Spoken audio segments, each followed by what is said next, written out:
මොනවද මේ 7000 10000 දුවන ඔයිල්? ඔයා දන්නවද එන්ජින් ඔයිල් නිෂ්පාදකයෝ එන්ජින් ඔයිල් නිෂ්පාදනය කරන්නේ මිනරල්, සෙමි සින්තටික්, සින්තටික් කියලා වර්ග තුනකින් බව. මිනරල් ඔයිල් නම් ඔයගොල්ලෝ හැමෝම දන්නවා වගේ ක්‍රූඩ් ඔයිල් එහෙමත් නැත්නම් බොර තෙල් වලින් තමයි නිෂ්පාදනය වෙන්නේ. එතකොට මොනවාද මේ සෙමි සින්තටික් සහ සින්තටික් ඔයිල් කියන්නේ? සෙමි සින්තටික් කියන්නේ මිනරල් ඔයිල් සහ කෘත්‍රිම ඔයිල් පාවිච්චි කරලා හදන තවත් එක් ඔයිල් වර්ගයක්. එතකොට සින්තටික් එහෙමත් නැත්නම් ෆුල් සින්තටික් කියලා මේ නම් දෙකෙන්ම අපි හඳුන්වන්නේ 100% බිඳුවක් නෑරම කෘත්‍රිමව හදපු ඔයිල් එකක්. ඉතින් ඔයිල් නිෂ්පාදකයන්ගේ දත්තවලට අනුව මිනරල් ඔයිල් එකක් දුවන්න පුළුවන් කිලෝමීටර් 5000 6000 වන අතර සෙමි සින්තටික් ඔයිල් එකක් දුවන්න පුළුවන් කිලෝමීටර් 7000 8000 අතර කාලයක්. එතකොට ෆුල් සින්තටික් එහෙමත් නැත්නම් සින්තටික් ඔයිල් එකක් දුවන්න පුළුවන් කිලෝමීටර් 10000 11000 අතර කියලා තමයි දැනට පවතින දත්ත වලින් අනාවරණය වෙලා තියෙන්නේ.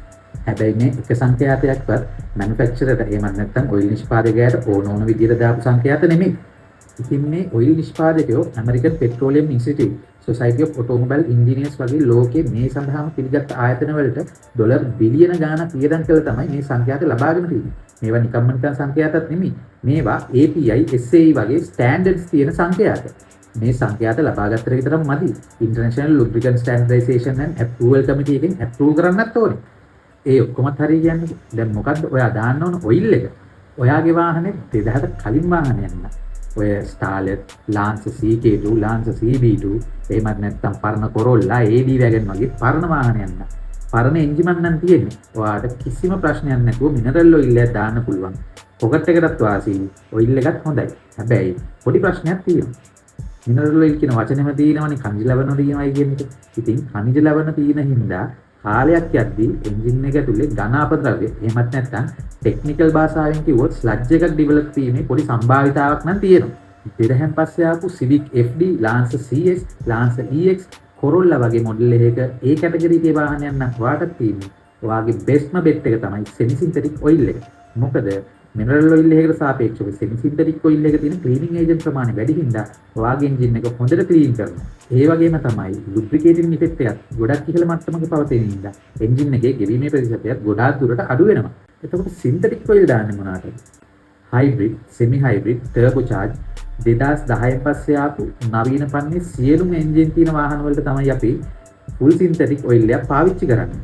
ඉතින් මේ කියන වාහනවල එන්ජින් ගොඩාක් වෙලාවට හදලා තියෙන්නේ ටයිට් ක්ලියරන්ස් එක. ඒ කියන්නේ ගොඩාක්ම අඩු ක්ලියරන්ස් එක. ඉතින් මේ වගේ ගොඩාක් අඩු ක්ලියරන්ස් එකක දුවන වාහනයක් සාපේක්ෂව ගත්තාම පරණ වාහනයක එන්ජිනුකුත් එක්ක මේවා තියෙන ෆ්‍රික්ෂන් එක සහ හීට් එක වැඩි. හීට් එකයි ෆ්‍රික්ෂන් එක. ඒ කියන්නේ ඝර්ෂණය සහ උෂ්ණත්වය වැඩි වෙනකොට ඇති වෙන තව දෙයක් තමයි එන්ජින් ව්‍යායාමයට යායක වැඩි. ඒ කියන්නේ ගෙවීමේ ප්‍රතිශතය වැඩි. ගෙවීම නිසා ඇති වෙන අපද්‍රව්‍ය ඉවත් කරගන්න, එන්ජින් එකේ හීට් එක අඩු කරගන්න අවශ්‍ය කරන ටෙම්පරේචර් ස්ටැබිලයිසේෂන් එක වැඩි කරගන්න.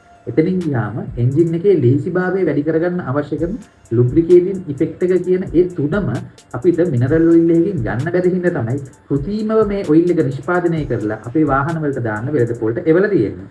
හැබැයි මේ කොයි වාහන කැටගරියට උනත් ෆුල් සින්තටික් ඔයිල් එකක් වාට පාවිච්චි කරන්න පුළුවන් නම් ඔයාගේ වාහනේ ආයු කාලය වැඩි කරගන්න පුළුවන් කියන එක රහසක් නන් නෙමෙයි. දැන් මේ කොයි ඔයිල් එක දැම්මත් ඔයා දැනගන්න ඕන කාරණාව මගේ ඊළඟ වීඩියෝ එකෙන් මම ඕගලන්ට කියනවා. මේකෙදි සබ්ස්ක්‍රයිබ් කරලා ෂෙයා කරාට ප්‍රශ්නයක් නැහැ. මම සෂෙන් පෙරේරා, එන්ජින් සහ වාහන විශේෂඥ කාර්මික ශිල්පී.